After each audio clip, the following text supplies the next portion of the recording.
Welcome to Beneath the Long Man's Feet. This is a short video about fire, the element of fire. The other month I spoke about how as pagans, we need to embrace the elements and find new ways of doing that. And I had a short video on air.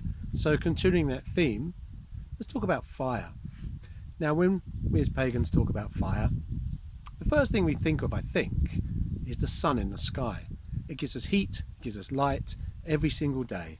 Some days more than others, obviously, but here we are, end of October, beginning of November, and the sun is shining. It's bright and sunny. Why wouldn't you think about the sun when you think about fire? But you know, there are other ways, aren't there? We can think a bit more creative about how we interact with the element. Fire, like all the other elements, has a destructive part and a very creative part. A fire will consume everything in its path. If it's given the fuel, it will burn, and it will just leave ashes and soot in its wake. But there's a creative element to that as well, isn't there? Farmers used to burn the stubble. Some still do, but not as regular as they used to. But they used to burn the old stubble to destroy it and bring the earth back to a state where things can grow and survive again. The Great Fire of London, if you think about that, it destroyed London, burnt London to the ground. But it also destroyed the plague, destroyed the pestilence. So when the city was rebuilt, it was free of plague and pestilence, and fire had that cleansing effect. So there are ways that fire is both destructive and creative, like all the other elements. And we can use that creative, destructive power to our advantage when we think about fire, can't we? Now, if you are lucky enough to be able to work with metals, do a bit of blacksmithing or a bit of casting, you're using that fire, that heat to melt the metal, melt the ore into a metal, pour that metal into something to let it cool and use it into a tool or an object of beauty, a piece of art, or something that you can use in your everyday life. Blacksmiths do the same. Solid bit of metal in the heat and the flames, and it turns that metal into something soft and malleable, and we can make tools and art and things out of it that we use in everyday life. So it's a wonderful creative force as well as a destructive force. And sometimes we need to destroy stuff with it so that we can create stuff with it. There are other ways. Obviously not everybody's lucky enough to do some blacksmithing, but if you get the chance, then there's a very good way of interacting with fire. But I'm sure a lot of you out there probably do cooking, don't you?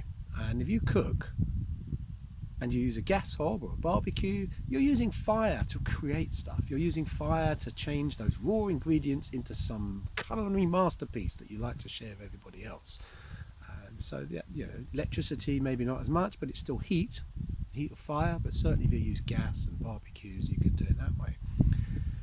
Perhaps if you've got an open fire at home, a wood burner, when you make that fire, you bank the fire at night or make it up in the morning, you're interacting with fire there. Think about what you're doing there and how that fire is helping you or keeping you warm or heating your water. There's ways of doing that.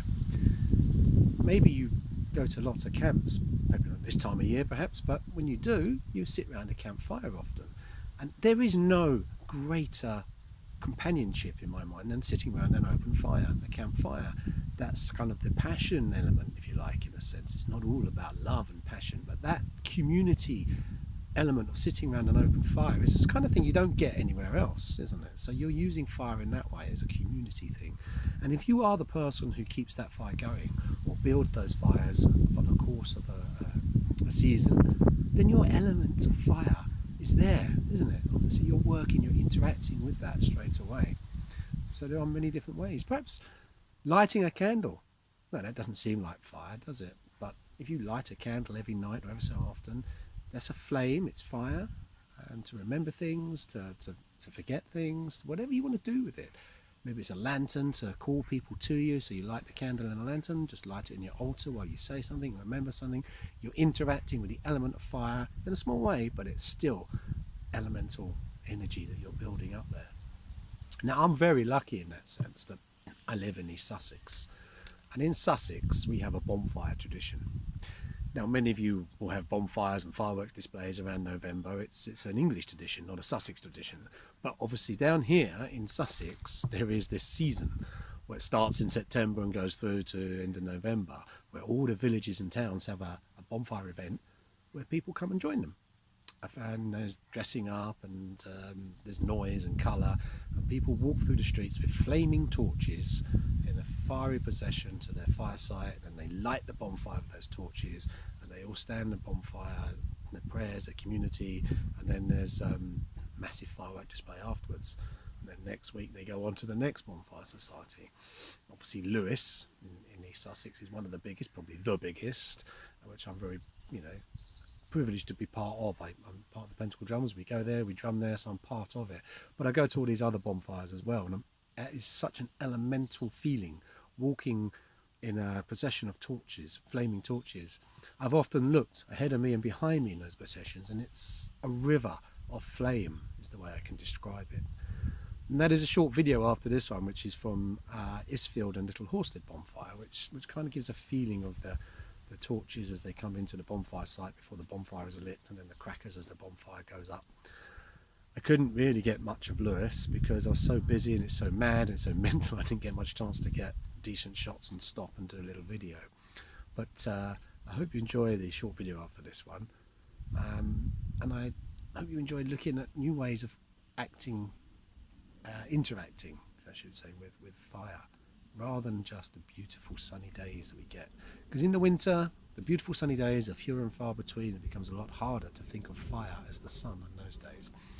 Then your bonfires, your hearth fires, your wood burners, your cooking, your candles, they become more of your flame. I can't even speak. But anyway, thank you for taking a few minutes out of your day to listen to this video. I hope you enjoyed the short video that follows about bonfire, and we'll see you soon to talk about water or earth. Who knows? Both of them will come up. Which one's next? We'll wait and see. But for now, I say take care, guys, and I'll speak to you later. Cheers.